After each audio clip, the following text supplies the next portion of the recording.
News और मैं हूं आपके साथ बुलबुल भारद्वाज। देश में लोकसभा चुनाव दस्तक दे चुके हैं। 19 अप्रैल को 21 राज्यों की 102 सीटों पर चुनाव हुआ और अब जनता को परिणामों का बेसब्री से इंतजार है। लेकिन इस चुनावी माहौल में आज हम आपको एक ऐसा किस्सा सुनाएंगे जब मुख्यमंत्री पद के दावेदार को महज एक वोट से मिली हार के चलते गद्दी से हाथ धोना पड़ा। सियासी गलियारों के कई जानकारों का मानना है कि जब इस राजनेता की एक वोट से हार हुई थी तो उनकी ही पत्नी वोट नहीं डाल पाई थी। ये कहानी है राजस्थान के कांग्रेस प्रदेश अध्यक्ष रह चुके राहुल गांधी के बेहद करीबी नेता माने जाने वाले नेता सीपी जोशी की।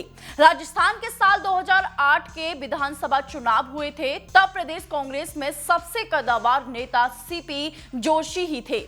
दूसरे नंबर पर अशोक गहलोत होते थे। चुनाव शुरू हुए तो सीपी जोशी ने अपने सबसे पसंदीदा सीट नाथद्वारा से पर्चा दाखिल किया। पसंदीदा सीट इसलिए कि सीपी जोशी राजस्थान की नाथद्वारा पर 2008 से पहले 4 बार 1990, 1985, 1998 और 2003 के चुनावों में परचम लहरा चुके थे। लेकिन जब 2008 में उनकी किस्मत को नाथद्वारा की सबसे ज्यादा जरूरत थी, तब यह एक वोट से हार गए थे।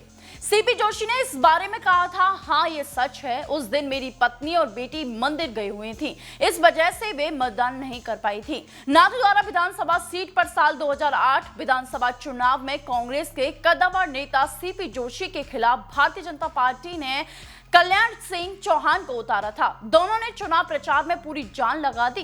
राजस्थान की चुनावी परंपरा को देखते हुए ये साल कांग्रेस की सरकार बनने की उम्मीद जताई जा रही थी, क्योंकि तब सत्ता में बीजेपी थी और राजस्थान की जनता हर 5 साल सरकार बदल देती है। ऐसे में सीपी जोशी अपनी जीत को लेकर आश्वस्त थे। अतिशयोक्ति के तौर पर कहा जाता है कि उन्होंने मुख्यमंत्री पद शपथ लेने की तैयारियां भी शुरू कर दी थी, लेकिन ऐन चुनाव वाले दिन उनकी पत्नी किसी कारणवश मतदान के लिए मतदान केंद्र नहीं पहुंच पाई। नतीजा ये कि उन्हें रिजल्ट वाले दिन उनके खाते में 62,215 वोट, जबकि उनके प्रतिद्वंदी यानी चौहान को 62,216 वोट, यानी दोनों में सिर्फ एक वोट का फासला रह गया।